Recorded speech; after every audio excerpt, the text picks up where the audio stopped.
la ciudad de La Paz se ha realizado la medición de la presión de gas nitrógeno mediante un manómetro, en el cual el brazo derecho está compuesto por mercurio, agua y aceite, cada uno con densidad relativa de 13,62, 1 y 0,86 respectivamente. Al introducir en un recipiente el gas, las alturas de los líquidos llegaron a ser 30 centímetros, 400 milímetros y 0,3 metros para mercurio, agua y aceite respectivamente. Inciso A. Determine cuál es la cantidad en masa de más contenido en el recipiente, si la temperatura es de 15 grados centígrados y el recipiente es rígido, de volumen igual a 15 decímetros cúbicos. Inciso B. ¿Cuál será la presión manométrica final si en un proceso isotérmico se extrae la mitad de masa de gas contenido en el recipiente? Si ocurre esto, entonces la masa final será 9,855 gramos de nitrógeno. Solución. Como siempre, analizamos primero nuestros elementos, nuestras sustancias, y las llevamos a una sola unidad que pueda ser fácilmente manipulable. Tenemos nuestra densidad y las alturas manométricas del mercurio, el agua y el aceite. Las hemos llevado de las densidades a grados sobre centímetro cúbico y nuestras alturas a milímetros, 300, 400 y 300 milímetros para mercurio, agua y aceite, respectivamente. Luego hacemos siempre el análisis de la presión manométrica, ¿verdad? Para equilibrar, sabemos que presión absoluta es igual a presión atmosférica más la presión manométrica. Adecuándolo a nuestra situación, se ha llevado a cabo el experimento en La Paz. Entonces ya tenemos un dato más, que es la presión atmosférica. Por lo tanto, solo nos queda hallar esta presión manométrica, que está compuesta de los tres elementos, de las tres sustancias, ¿no? Para llevarles a una sola unidad que podamos sumar, entonces vamos a hacer esta conversión, ¿verdad? Debemos llevar todas nuestras alturas a unidades de presión, son alturas manométricas, ¿verdad? Y eso lo hacemos usando la densidad y la altura de cualquiera de esos tres elementos, sustancias, y la dividimos entre la densidad del mercurio. Y precisamente eso es lo que hacemos acá. Del mercurio no tenemos que hacer nada porque ya está en las unidades que queremos. El agua la hacemos, convertimos, del aceite también, quedando ahora sí todo en unidades de milímetros de mercurio. Entonces mi presión manométrica resulta ser 348,38 milímetros de mercurio. Ya puedo hallar mi presión absoluta, que por ende también llega a ser la presión del gas que me menciona, ¿verdad? Del nitrógeno, que había sido de 843,38 milímetros de mercurio. Bien, ahora vamos a hacer uso de la ecuación de los gases ideales, sabiendo que la variable n, en este caso está siendo reemplazada por masa entre el peso molecular de ese gas, ¿verdad?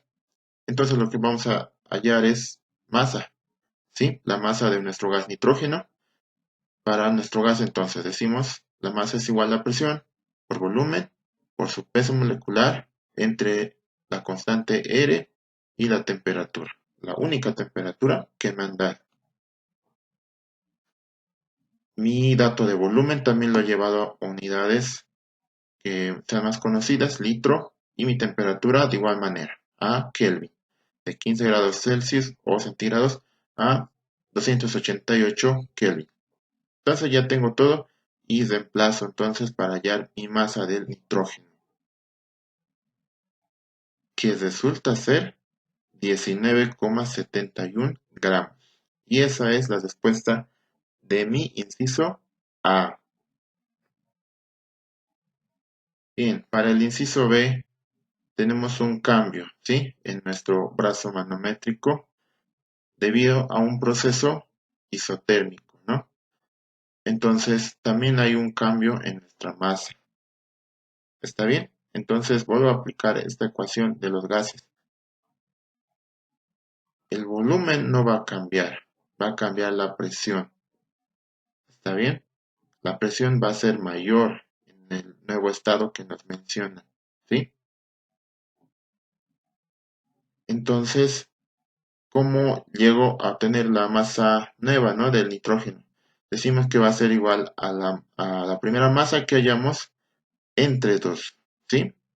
Entonces la masa prima, aquí le hemos llamado, es 19,71 gramos entre 2, porque eso es lo que nos menciona el enunciado, ¿verdad? Se extrae la mitad de masa de gas contenido. Simplemente es la mitad de la masa inicial que teníamos. Por lo tanto, nuestra nueva masa es 9,855 gramos.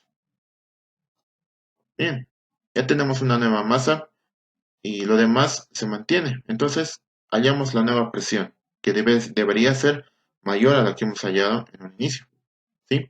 Entonces, nuestra masa nueva de 9,855, nuestra constante R, ya sabemos, nuestra temperatura se mantiene, el volumen 15 litros y obviamente mi peso molecular.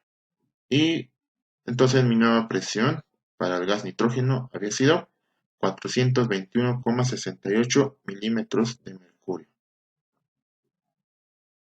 Y bueno, ya tenemos ahora la presión del gas nitrógeno, la nueva, y la atmosférica que jamás ha cambiado, ¿verdad? Y ya tenemos entonces todo lo necesario para hallar la nueva presión manométrica, que es solo una diferencia entre 421,68 menos 495. Bien, esta es mi respuesta. 73,72 milímetros de mercurio. Se preguntarán por qué lleva el signo negativo. Esto simplemente nos explica que el líquido manométrico ha pasado de estar como generalmente lo conocemos, ¿verdad? En el lado derecho a pasar al lado izquierdo. ¿Sí? Únicamente eso nos indica este signo negativo. Obviamente la presión esta la consideramos como habitualmente lo hacíamos. ¿Está bien? Entonces el signo solo nos indica que el líquido manométrico ha pasado de un lado al otro para nuestra ecuación que manejábamos, ¿no? Bien, esa es entonces nuestra respuesta del inciso B.